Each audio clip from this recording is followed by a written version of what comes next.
Rosalia Górwik-Górska. To imię i nazwisko dzisiaj nic nikomu nie mówi. To dziwne, bo dotyczy jednej z najsłynniejszych malarek świata.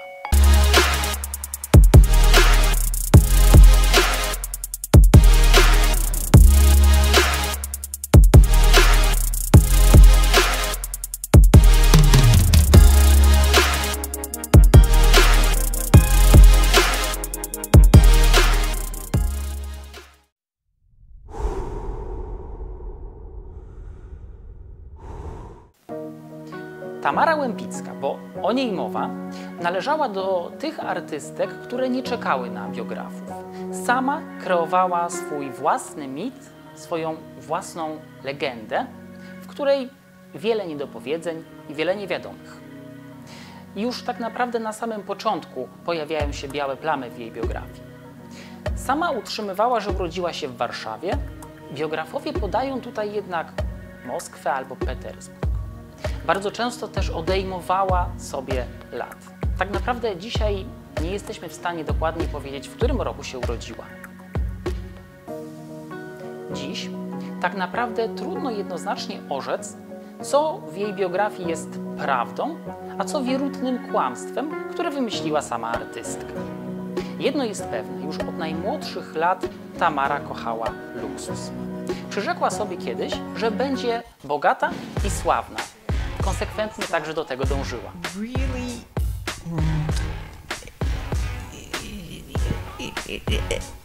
ever since she was a child, she enjoyed being sort of the center of attention. And so she was thinking that maybe she might be a pianist. She noticed that her mother and grandmother took her to the theater here in Warsaw. And she noticed that the pianist was receiving a lot of applause, and that gave the wow at the end so she thought, oh, that's nice, I can do that, and then I will receive the love of all these people. Well, she started with a few piano lessons, and it wasn't so easy. It was very difficult, and then she wasn't so gifted at it, so she abandoned that right away. Pewne. Od najmłodszych lat Tamara kochała luksus i bogactwo. Przyrzekła sobie, że kiedyś zostanie sławna i właśnie bogata. Konsekwentnie do tego dążyła. Choć pochodziła ze stosunkowo zamożnej rodziny mieszczańskiej, konwenanse w owym czasie były jednak zbyt silne. Daleko jej było do arystokracji, do której chciała się dostać. Pomogło jej w tym pierwsze małżeństwo z Tadeuszem Łempickim. Po wyjeździe do Paryża Tamara od razu dodała do swojego nowego nazwiska arystokratyczny przedrostek D. Tamara de Lempicka. Tak zaczęła się tytułować i tak chciała, żeby ją postrzegano.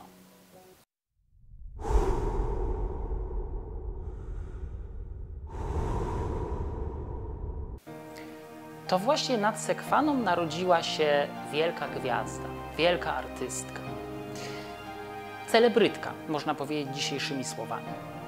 Związała się ona z artystyczną bohemą dzielnicy Montparnasse. Znała najlepszych artystów tego kręgu. Za namową siostry postanowiła uczyć się malarstwa. Chciała w ten sposób polepszyć swoje warunki bytowe, które po ucieczce do Paryża pogorszyły się. Zaczęła się uczyć, zaczęła malować. Wykreowała swój własny indywidualny styl, który zauroczył paryskie elity. Tamara stworzyła własny indywidualny styl. Zgeometryzowane formy pozwalają dzisiaj określić ją mianem królowej Art Deco. Sama mawiała, że spośród 100 obrazów zawsze można rozpoznać moje. Galerie umieszczają mnie w najlepszych pokojach, zawsze w centrum, bo moje malarstwo pociąga ludzi. Jest czyste, jest skończone.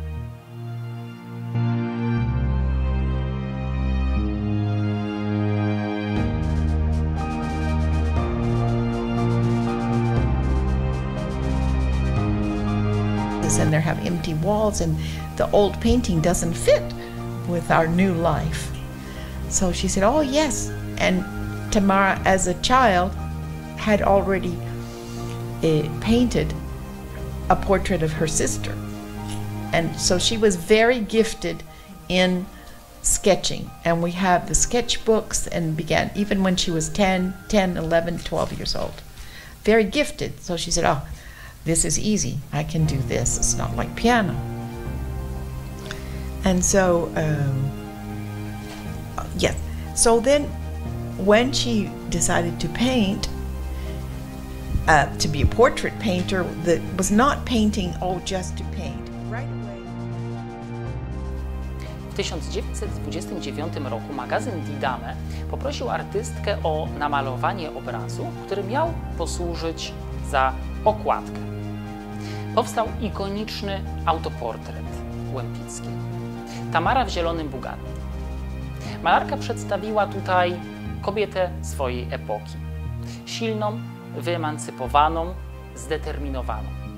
Kobietę, która jeździ samochodem i która tak naprawdę ma w poważaniu wszystkie konwenanse, które rządzą ówczesnym światem. Taka była zresztą właśnie Tamara. Lubiła skandale, lubiła kontrowersje.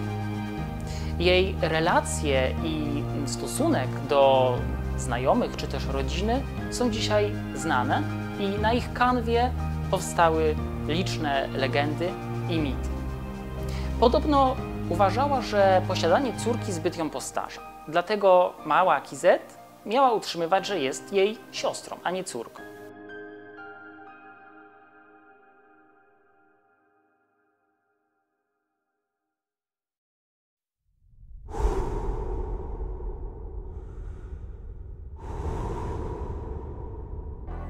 Jej relacja z mężem była równie niekonwencjonalna.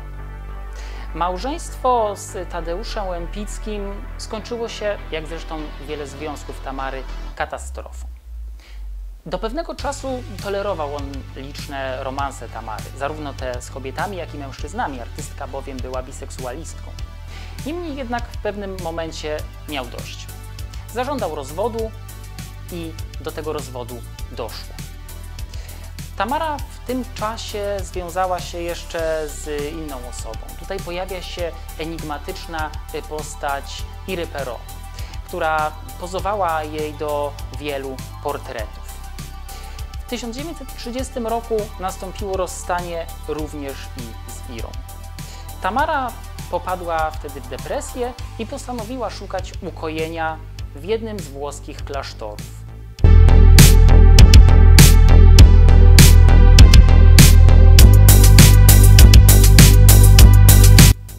Ira Perrault to oczywiście nie jedyna modelka, z którą Tamara nawiązywała bliskie relacje. Znana jest również historia kobiety o imieniu Raffaella. La Bella Raffaella to jeden z bardziej znanych obrazów Łempickiej. Ukazała na nim kobietę, którą, jak mawiała, spotkała na jednej z ulic Paryża. Zauroczyła się jej charakterem, ale przede wszystkim zewnętrznym pięknem. Poprosiła o pozowanie, a ta oczywiście zgodziła się. W ten sposób powstało jedno z najbardziej znanych dzieł w historii sztuki.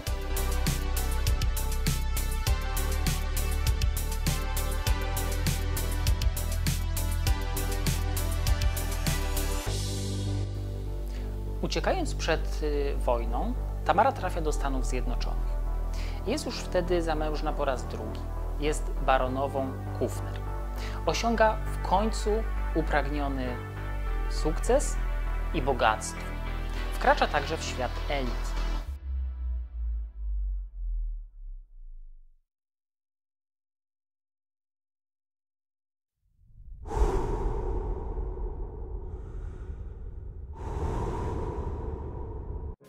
Za oceanem cały czas tworzy.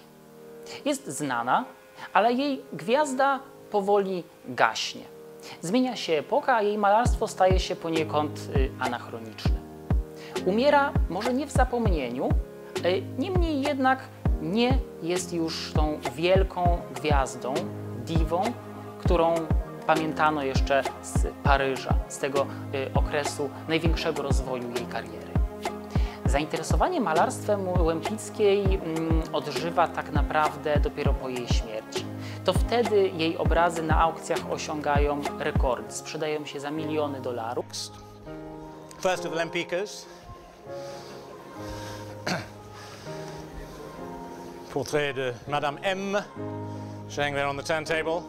$1,400,000 at $4,600,000 at $4,800,000. Against you at $5 million. Amy's bidder now at $5 million. One, sir. Four now. Bidding Olivier at $5,400,000. No, at $5,400,000. On this telephone and selling.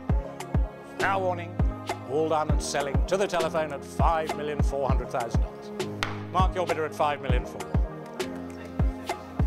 A jej prace pojawiają się w rezydencjach największych gwiazd, chociażby Madonny czy Barbary Streisand.